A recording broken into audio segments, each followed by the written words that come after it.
progress. Okay. How you doing, Joe? I'm good, George. Good. It's It's really great to be here with you. We had some technical issues, but that has been resolved.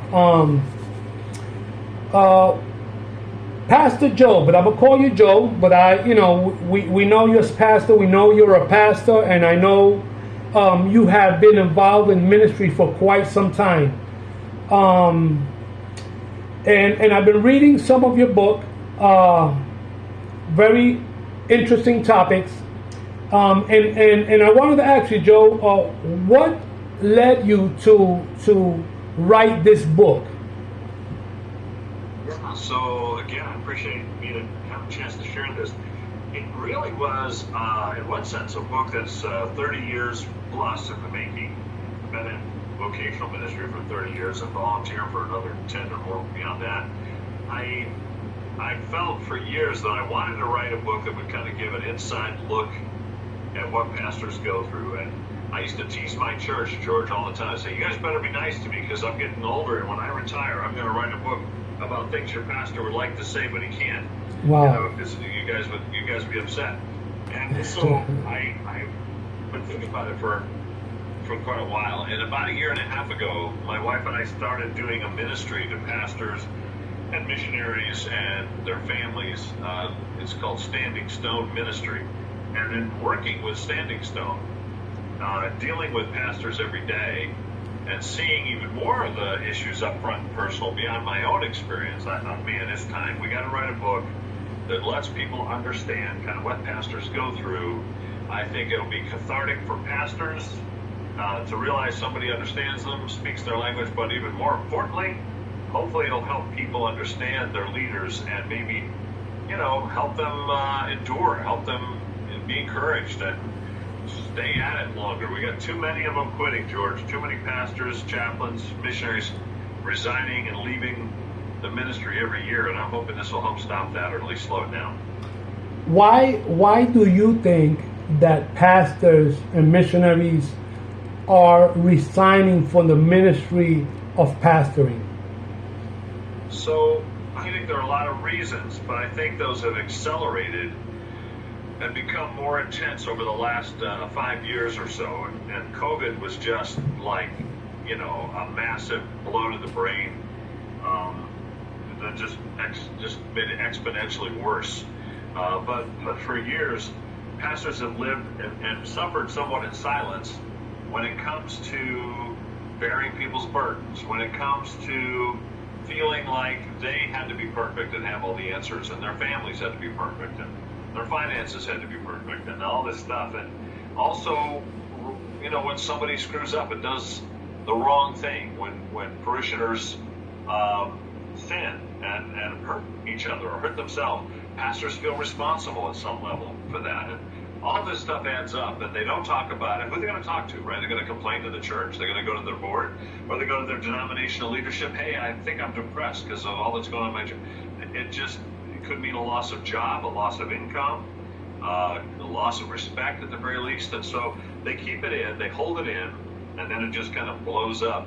And with COVID, and I've seen this, George. I'm working with a pastor right now whose church basically is writing him out the door. And part of the reason is attendance is down, and they're blaming him. And I'm saying, hey, attendance is down almost in every church I know of post-COVID. Yes. This is not the pastor's fault, but he's taking the heat. So I think all those normal things I mentioned and more, but now with COVID, you got that extra layer of, well, attendance is down, income is down, must be the pastor's fault. Maybe if we get a new one, it'll be better. And that has just pushed some of these guys right over the edge, right out the door. Okay, again, my name is George Marrero. I am with Pastor Joel Rissinger. He's the author of various books, and I just want to say this just in case anybody enters the dialogue, the interview we're having, and they're wondering who's speaking. Again, I'm with Pastor Joel Rissinger. He has written a few books. He's the author of various books, but his latest book, if I'm not mistaken, I understand this is your latest, right? Yeah, this is the latest. Some would say maybe my opus. I don't know if I'll write. I'm sure I'll write more, but this is, I think, the best that God has ever allowed me to write. And it's called Things Your Pastor Would Love to Say But Can't. Things Your Pastor Would Love to Say But Can't is an awesome book, Joe. I haven't read the whole thing, but I've been going through it. And the different topics, the different chapters and titles you have takes me back to when I was a kid, and my mother used to have to tell me, come on, you're going to church. But the things I used to see. You said something earlier about why pastors are not coming back and or leaving the ministry. And I was thinking about one of the titles that says, the grass isn't greener on the other side. Usually people say the grass is greener, always greener on the other side. But interesting, you write a title, or rather a chapter that says the grass is not greener on the other side. What do you mean by that? Yeah, the chapter is the grass isn't always greener. And the reason I wrote that is that a lot of times people,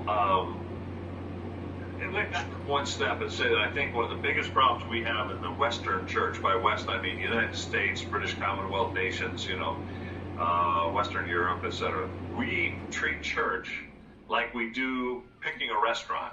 We're like consumers, and it's, well, I like the atmosphere in this church, and I like the music, right? I like the jokes, the pastor's funny, or I like the kids ministry, or the restrooms are really nice. And we picked the church like, again, we were picking a favorite restaurant or a hotel to stay in, not based on a calling from God or a sense of where we can go to serve. And because that's how we treat the church, we have a smorgasbord approach of going around and picking and choosing a little bit here, and then we find this one, maybe we stay there for a while, but then something happens, we don't like it, we bop to another. And when we bop around based on a consumer-driven mindset, we are moving mostly because of selfish desires or preferences. And we think we're moving because we think this other church is better, the other pastor's better, or whatever it is. And a lot of times it is the pastor that we think is better, so we're going to go over to this other church. And what I've noticed over the years, George, is that when people are thinking of leaving a church, or they've left the church, or they're in the process, they'll talk about how great this new pastor is. Oh, he's so fun. I'll pick on you, George. Let's say Pastor George is pastoring a church now. Pastor George, he's funny. Oh, he's so smart. He's almost got his PhD. He's, he's bilingual. He's this, he's that, and oh, he's handsome, and oh, he's strong too. He works out every day, and oh my gosh, he's amazing. I gotta meet this pastor. Yeah, introduce your wife to him. She'd probably say, who is this guy? And that's all great until, this is what I've noticed, they join. And then they get quiet. And after a while, maybe they start to notice a few things they don't like, And they become like the story I heard of a family coming home from church having what I call roast preacher, on the way home. Well, Mom says, I didn't like the music today. Dad says, yeah, the preacher was boring. Little Johnny in the back seat says, I don't know, Mom and Dad. I thought it was a pretty good show for a quarter, Wow. Because these people, they don't give, they don't tithe. But after a while, they start complaining about the new pastor. Well, Pastor George, sometimes he doesn't say hi to me when they come in, or, whatever. And so the grass isn't always greener. When they get there, it's brown, or it's yellow, it's starting to fade. It's not as pretty as they thought it was. And the whole reason, people don't see this, but this is the bottom line with that, George. The reason they're disgruntled and they'll keep moving is not because churches are imperfect, because they all are. There's no such thing as a perfect church. I always tell people, don't if you find a perfect church, don't join it, because it won't be perfect anymore. Yes. None of us are. The problem is the consumer mindset. Instead of going to a church because they feel God calling them there to serve, they're going to a church to get something from that church. And in many cases, it's the better pastor, or what they think is a better pastor. And eventually they find out he's not perfect, and then they don't like it anymore. Here's one last thought on that, George. I've noticed over the years, maybe you have too, that at any given time in the church, there are certain superhero pastors that we talk about. Pastor so-and-so, he's got the biggest church in America. Or Pastor so-and-so, man, he's got the best TV ministry. Or Pastor so-and-so's got the greatest church planting. But the church down in New York, that pastor, boy, they have the best choir. And very often, not always, very often, those best and greatest are the ones that we see fall from grace, do something, really horrific, and end up in the national news for a sex scandal or whatever it is. And you know what? After those scandals happened, we don't hear too much bragging about them anymore. It doesn't seem to matter that they were the best before that, does it? So I tell people, ask God where He wants you to go. Go there to serve. Support the leadership, again, assuming they're biblical, they're teaching truth, and they're operating with good ethics. Support them, and God will bless that. You'll grow, so will they. But unfortunately, in our country, we don't often do that. We look for the grass to be greener at the next church, and then the next church, and then the next church, and then the next church, and we're never happy. And frankly, we're the ones that suffer because we never plant ourselves long enough to grow. If you uproot tomato plants every 5 minutes in your backyard, they're not going to grow and produce tomatoes. Yes. Right? Interesting. As I hear you speaking, I go back to my childhood. Like I said, when my mother used to take me to church, and there was something I used to see back then, and it was, you have a chapter that's called "He's Not Wealthy." Back then, I remember as a kid, of course, and I come from a different culture, and background. People, I was thinking about that recently. People do things different, but the church members acted like if the pastor couldn't have money, couldn't have a car, definitely couldn't have a salary, because it was like, you're doing this for the Lord. And you write a chapter titled "He's Not Wealthy." Now, many people believe that pastors are rich. I mean, if you want to become a pastor, whoa, you're going to have money. What will you say about that chapter there you wrote? Yeah. So I want to say up front that I don't support the idea or believe that it's healthy for pastors to be multimillionaires with mansions and private jets and custom-made suits. I definitely don't think it's a sign of greater spirituality or more holiness or success to be in that category. Quite frankly, if you're in that category as a pastor, it means that you've got a ton of money that should be going into reaching the lost and building up people. I can take any pastor that's a multimillionaire with multiple mansions and private jets, let them spend a couple of months with me. I'll take them to some places in Namibia or Zambia or Haiti where that money that they really don't need to live a comfortable life could plant multiple churches, win thousands of people to the Lord, and bless the kingdom of God. But I'll just leave it there. I'm not a proponent of the wealthy pastor, but having said that, I'm also not a proponent of the broke pastor, almost homeless, standing on the Berlin Turnpike with a sign that says, "I'll preach for food." Wow. I think this idea that, well, you're a pastor, you should suffer because, it's a sacrifice. And churches that do not pay a fair wage will answer to Jesus, because the scripture is very clear that the servant is worthy of his hire. As Paul put it in his pastoral epistle to Timothy, he said, don't muzzle the ox that treads the grain. He quotes from the Old Testament. He says the laborer is worthy of his hire. The word hire in Greek means fair wage. So if we're expecting a pastor to have a bachelor's degree plus a seminary degree plus 20 years of experience and work for less than minimum wage when you add up all his hours, we are in sin, and we will answer for it before the Lord. So what does that mean? It means you don't have to starve him to death, nor does he have to have custom-made suits and drive a Beamer. What it means is you look at the community. You look at the job description for the pastor, and you look at what you want for educational requirements, and you say, well, what jobs in this community are similar? And then once you have that answer, you can look at those salaries and say, okay, here's a reasonable range, right? Often it's a high school principal would be a very similar job to a senior pastor of a modern, medium-sized church, let's say, large church even. You say, okay, if the high school principal's making from X to Y, this range, then our pastor should be in that range too. And that is a fair hire / wage scripturally, and he can do more than well with that if he manages it correctly.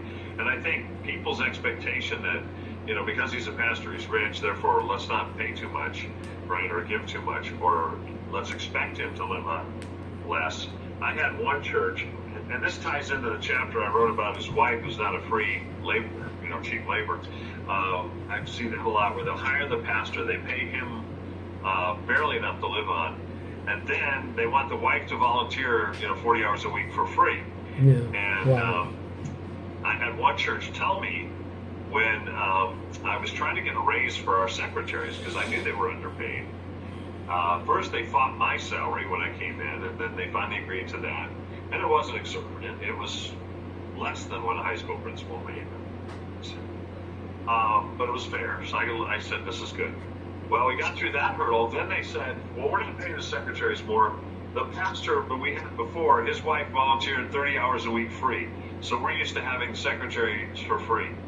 And I said, well, God bless her for being generous. But you know what? That's still a sin on your part. If you want to pay her a fair wage and she wants to turn around and donate it, good. That's fine. That's her business. But to expect that someone's going to work for free or under minimum wage is wrong. So bottom line, they did a salary survey in the community, and they increased on average $3 to $4 an hour what they were paying the office staff. And one of them became very angry with me and spent the rest of my time there trying to get rid of me. But nonetheless, it did work out well for our staff to do that. So I'm not looking for the super rich, Gucci pastor with the jet planes. Yeah. With a jet plane. On the other hand, I don't think, and the majority of the pastors in America, 90% of the pastors in America are in this category, underpaid, barely able to feed their kids, definitely not able to, to support themselves appropriately. That's wrong, and we need to fix it. That's what. Yes, that would be the Lazarus syndrome, where they want them to be like Lazarus by the rich man's table. Okay, Yeah. so we're talking about the pastors. You mentioned she's not cheap labor, which is one of the chapters in your book, and that would take me, because now we're speaking about family. That would take me about to the kids. Some churches act like as if the pastor's children should be perfect. You're the pastor's son. You can't do this. You're a teenager or you're a kid, but you're the pastor's son. You have a chapter on this. What do you have to say about that? Yeah, with all family, wife, children, or husband and children, if it's a female pastor, they should be treated like everybody else in the church, bottom line. No better, no worse. They don't need special privileges. On the other hand, they shouldn't be held up to unrealistic expectations. I tell stories in the book about my own family, how one leader in the church wanted to get rid of me, so he started making up things about my son. My son is blunt, if anything. He's not perfect by any means, but he will never lie to you. In fact, you wish he would sometimes. Like, I wish he wouldn't be so truthful. Back off, And he's always been that way by the time he was a little kid. So when I heard what was being said about him to the Sunday school teachers in particular by this leader, I went to him. I called my son in the office. He's like 12 years old at the time. I said, David, did you say this? And what was being told was that he told this leader to F off in the hallway, and because he used foul language, well, that reflects that I'm not a good pastor, good father, so whatever. Yes. So I called him in. I said, did you tell Mr. So-and-so to F off? He said, no. But that's a great idea. I said, no, it's not a great idea. This was not a suggestion, David. Yeah. This was a question. Don't do it. But thank you for being honest with me. So he made this up just to make him look bad, make me look bad. Well, that affects a kid, when he's being used against his own or to try to tear down his own parents, or his parents are being attacked and he has to watch it. Another time, my daughter, after we had moved to a new church, was very clingy to my wife because, she's suddenly taken away from all her friends in this new church, she's a kid, she's not used to this whole thing, a very different culture in the church. So she's kind of clinging to my wife and playing with her hair and whatnot. And a deaconess came up and decided to tell my wife that was not appropriate and that, my daughter ought to be told to go sit down or something and not cling to her mother. And my wife very politely but firmly said, well, we'll manage this as we should as her parents, but she's just spending time with mom because she's a little nervous, but it's going to be fine. In other words, in a nice way, she told her, back off, mind your own business, right? Yes. But she did it much nicer than I would have. When I heard about it later at home, I was ready to blow a gasket, but I didn't. But kids that are pastors' kids, people always talk about PKs, pastors' kids, they're crazy, they're doing these bad things. Part of the reason is a reaction to these unrealistic expectations. Exactly. These tax on their families and parents. If we treated them, the pastor appropriately, and we treated the family normally, we probably wouldn't see PKs doing the crazy things that they sometimes do and getting in the trouble they get into. Yes, yes. And it's interesting because at the same time, the pastor knows, let me say, secrets of the or the lives of the members of the church, because they come to him looking for counseling, and the pastor is there for them, and he knows maybe things about their children, which obviously we know, he has to keep to himself and pray about it. So as they're pointing out the pastor on what he might be doing wrong, or the kids, etc., the wife, the pastor is carrying the sheep's burdens. Again, you have a chapter on this one. Share with us about this chapter and that topic.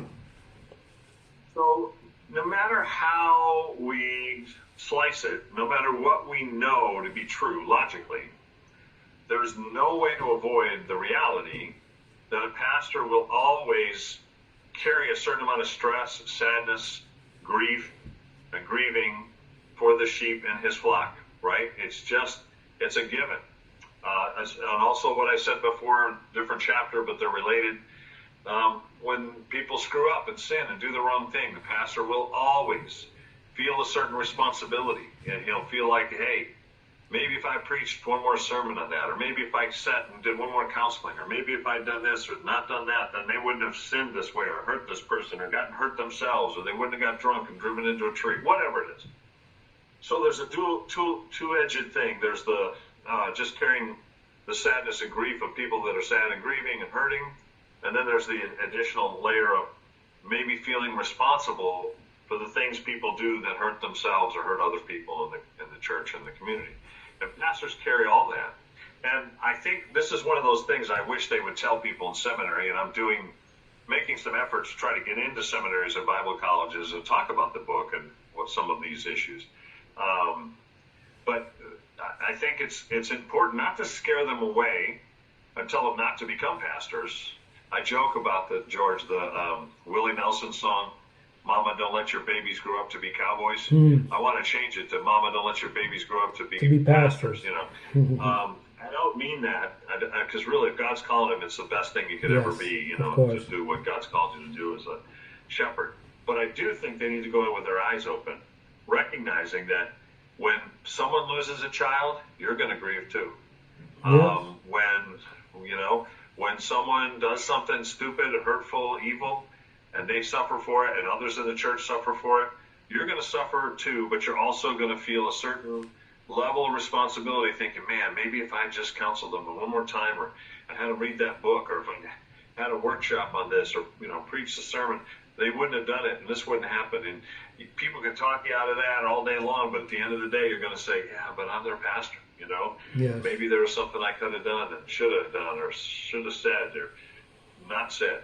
So knowing that, what can we do about it, right? We can help pastors that are new in ministry recognize that this is a reality they're just going to have to deal with. But beyond that, I think people in the church can help their pastors by, A, giving them time to grieve. When someone in the church has had a loss and the pastors walk through it with them, the pastor needs time to grieve too, and the church needs to give them space to do that. And George, you'll relate to this as a chaplain. I shared a story in the book about when I had been a hospice chaplain for a couple of years. Yes. And we had a patient that was kind of difficult, and the patient's family was difficult, and they were kind of mean to our staff and everything. But as it turned out, I was with the patient and her daughter when she passed. I was holding her hand. The daughter was on the other side. And when she passed, as I'm holding her hand and praying for her, I just broke down. I wept. Really sobbed. And I remember at the time thinking, why am I so sad about this patient? I wasn't even that close to her. They were kind of mean to us. We really didn't bond with them. And what I realized on the way home was my grieving for her was exacerbated by dozens of others who had passed in the previous 6 months or year that I'd never fully grieved for because I was just doing my job, moving from place to place, Yes. next patient, next patient, next patient. And pastors and chaplains, and we need time to grieve just like everybody else. So that's one thing we can do to help is giving pastors space and time to do that.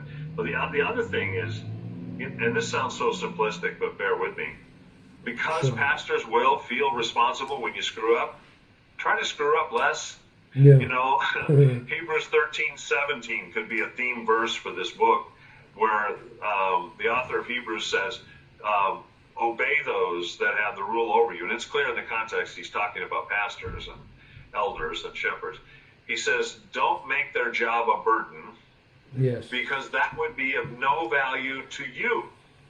So in other words, if we overburden the head, then the body is going to suffer. If the pastor is overwhelmed with grief and frustration and feeling like nobody's listening and no one's lives are improving because we keep doing the same stupid things and ending up in the same trouble over and over and over again, the people are going to suffer because the pastor is going to burn out, blow out, or just quit, whatever. So I think the two things we can do to help with this: one, give them time to grieve when they need to grieve, and two, try to do what they're teaching you.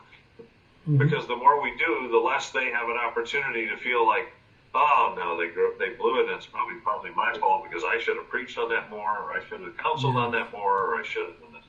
And I think if we just took those two things to heart as churches, we'd see more pastors staying in ministry, and we'd see churches overall that were healthier. Yes. Because the pastor cares, loves his sheep, and he's carrying the church's burden. He's carrying the burden of everyone. Therefore, we have to come to the conclusion, and that would take me to the next chapter. The pastor himself needs encouragement. The pastor himself, sometimes the pastor is the go-to person, but he doesn't have a person he can go to, which is, you said something about that before lightly, but tell us something about the chapter that reads, he needs encouragement too. Yeah, I think you're right. We don't always think of that. But when we do, it can make a big difference.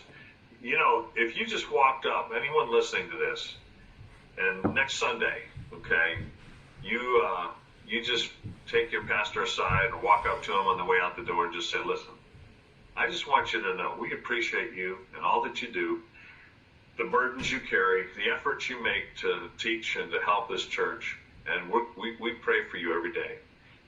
And that's it. You don't ask him for anything. You don't seek his counsel. You don't, you just tell him that. First of all, you might have to get some smelling salts out to wake him up after he passes out and hits the floor, because he may not expect that, unless this is something that you normally do. And if it is, praise the Lord. Yes. But most people do not. They don't talk to him unless there's a problem, a complaint, or they're hurting, they're going through something, and they want his help. But just to come up and say, hey, you're doing great work, and we appreciate you, and we're praying for you, that can go a long way, if it's sincere, to really boosting your pastor's heart. You'd be amazed at some of the things that are said to pastors and some of the things that are never said that should be, that he needs to hear. So I've encouraged churches, and I think this is in the book too, that one of the best things to do is, if you want to help, you want to make a difference in these areas, get a group of like-minded people together, a small group of people who believe that they want to encourage, support, uphold their shepherd, and gather regularly, maybe weekly, maybe bi-weekly, and pray for them, and then also brainstorm ideas of how to help them. What are some things you can do to make his life a little easier, to help bear some of his burdens, to support his family and his kids, to give him and his wife a date night once in a while, or maybe you volunteer to babysit. Those things are just not done in most churches. Now, I'll tell you something I want to say. I mentioned this in the book for sure. African American churches, they do a much better job of some of this stuff than the rest of us do. I've noticed over the years that black pastors typically receive much more respect, much more care. There are people often assigned in their churches to bring them water after church or coffee, because they know they can't make it through the room to the cafe in the back. They'll never get that far before. So, sir, I can talk to you about sir, can you pray for it? They got to get 2 feet before someone stops them. So they'll have people assigned to make sure they bring them something to drink or whatever. They have people assigned to make sure that they have a place to sit and that their family's taken care of. They'll even at times usher them in and out when it's been too long, nicely excusing them from people so they can go and lay down or rest between services or just leave after a couple hours, Yeah. Those folks that do that and those churches that do that. I know one church like that, George, I preached in. I know the pastor pretty well. He's been pastoring in that same church now for over 50 years. And he's still going strong in his, what is he now? He's almost 80. He might be over 80. Wow. Why? Partly because they've cared for him well, for years. Wow. Good. It doesn't happen very many places. No, but yeah. Okay, so this is one here. You have a chapter here that reads, "Like it or not, he has authority." I remember a pastor that used to say, "People don't respect the pastor authority in the church." I had a little bit of issue with that because he was a very strong pastor. He was a lawyer, and he was also a pastor, and he was too strong. I'm not going to go into details about that, right? There's a combo, a pastor lawyer.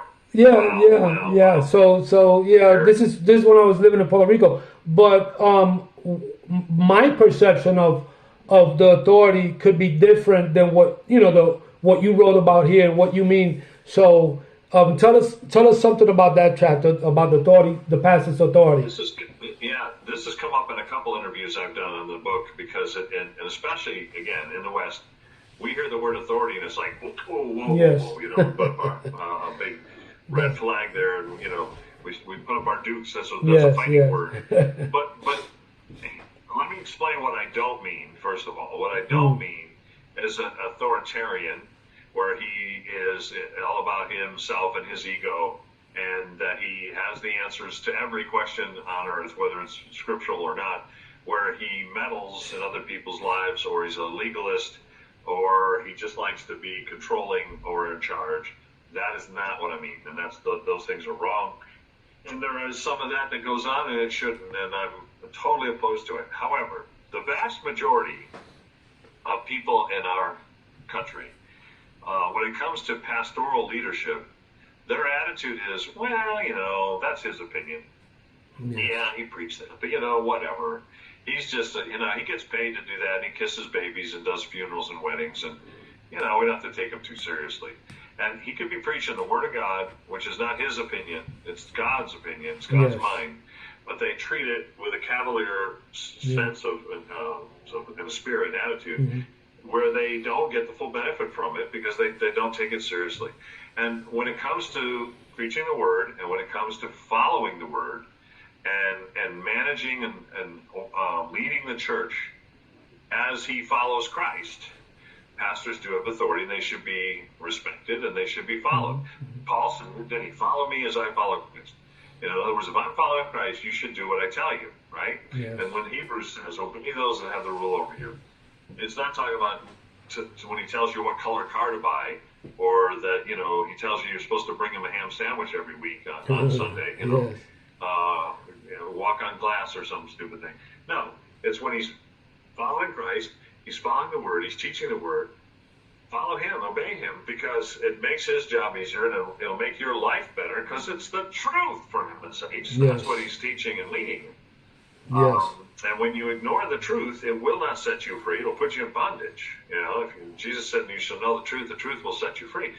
And if you ignore it, it won't. Only if you follow it. So that chapter is a chapter that says, hey, there are times when he has to speak with authority. There are times he has to give a sermon that's corrective. There are times when he has to say, "Hey, church," right?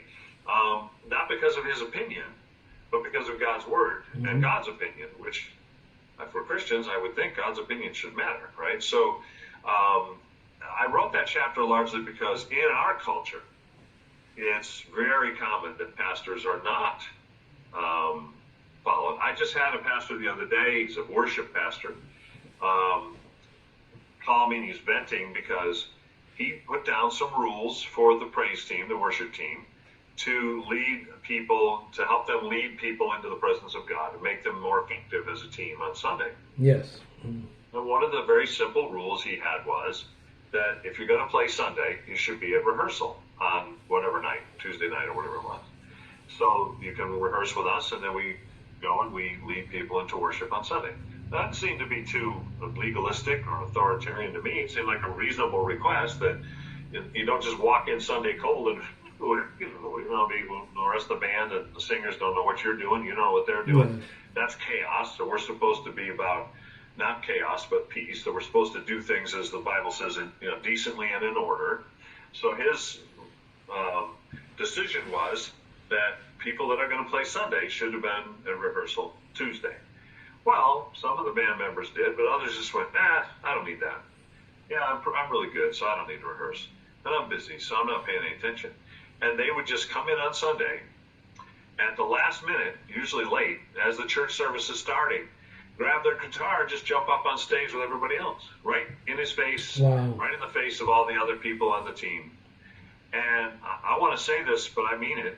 I don't know how many people in the audience have read John Bevere's book, Bait of Satan, where Bevere talks about how when we're under the covering of the authority in the church, the leadership, God protects us from the enemy's attacks many times. But when we step out from under that covering, it's kind of like running through a field during a lightning storm with a metal rod in our hand. Yes. We may not get struck, Yes. but our chances are a lot better. A lot, yes.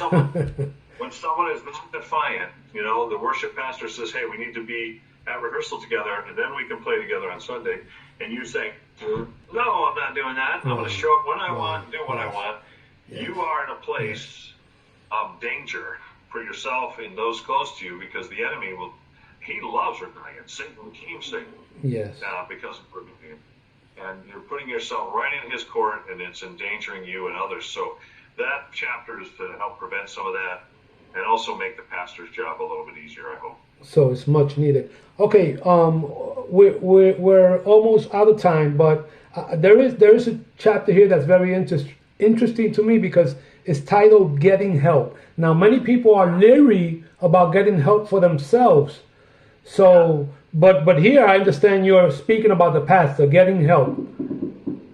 I'm speaking about the pastor, but I'm also speaking to church members and leaders for their pastor, because sometimes Standing Stone, and I'll talk more about that in a minute, gets calls from pastors who want help.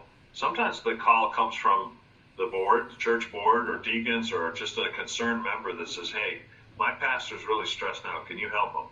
And regardless of where it comes from, we'll reach out and do our best. So Standing Stone is a big part of that chapter. We're a ministry that's totally dedicated to supporting, encouraging, coaching, and helping pastors, ministry leaders, missionaries, and their families. We want them to be encouraged. We want them to keep going. Right now, George, 75% or more of pastors who start in the ministry right out of seminary or Bible college in their 20s will have quit. The vast majority, 75, 80% will quit before they reach retirement age. They'll burn out, blow out. They won't be in ministry anymore. And so we're trying to help change that. Standing Stone was started 20 years ago by a business leader and his wife who had attended 3 churches that had fallen apart because of moral failure, leadership failure with the pastors. And they decided, let's do something. And so they did. Today, there are well over 100 shepherds that work with Standing Stone. Some are retreat shepherds. There's probably 30 of those. Their job is they just do week-long retreats for pastors and wives to help retool and rest. And then the rest of them, over 100 of us, are pastors who've been in the field for a while, been pastoring for years, and now want to help others that are in the ministry. We speak pastor, we always say, right? Yes. Come alongside them and say, hey, man, been there, done that, got the T-shirt, got the scars to prove it. I get you. I'm with you. I don't work for your denomination. I don't report to your church board. I'm not going to rat on you. I'm here to listen, be a friend.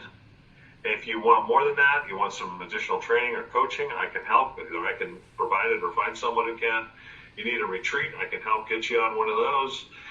If you need something even more, you're in crisis and you really need someone to come in and maybe fill in, preach for you for a while or help, I'm here for that too. Whatever I can do, my job is to help you, Pastor, succeed and stay in the ministry to bless God's people. And that is what we do 24/7. Yes. Pretty much. And I think a big part of getting help is to be able to call on a ministry like Standing Stone. Now, I also mentioned in that chapter other things that can be done, like forming a group in the church that's just thinking and praying about the pastor and how to help them. I talk about some other options there, too, of things that churches can do in these various categories in each chapter to try to help the pastor get through that or to help prevent it from happening. I also reference another book that I've read and drew a lot of material from. In the book, this other author has a tremendous chapter on things that can be done to support the pastor and to try to help him. The author's name is Todd Redberg, Rettberg, and it's a similar title to mine. It's called What Your Pastor Wishes You Knew. What Your Pastor Wishes You Knew. Mine is Things Your Pastor Would Love to Say.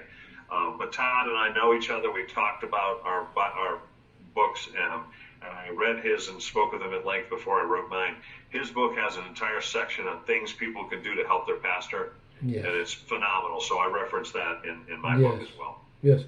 Okay, so we're practically out of time, but again, I'm speaking with Pastor Joel Rissinger. The title of his book is Things Your Pastor Would Love to Say But Can't: An Honest Look at your Shepherd's Heart. Joel, thank you so much for being with me today and sharing on your book. I thank you for being with us. I hope we could do this again sometime, and we'll keep praying for you in the ministry. Sure. Yeah, thank you. And I appreciate your ministry too, George, and thank you for inviting me to be on. And listen, if people want to get the book, it's on Amazon. It's in most Bible bookstores, and they can also find it on my website, RissingerResourceGroup.com, if they can't find it anywhere else. And it's a book worth reading, not only for pastors. Am I correct? The book is for... Yeah, I'm even more passionate about church members and leaders, board members and stuff reading it than I am about pastors, because if every Christian read it and took it to heart and said, man, I want to make sure my pastor can go through this, it would revolutionize the church. I think it would bring revival. Honestly, I do. Yes. Well, Pastor Joel, thank you so much again for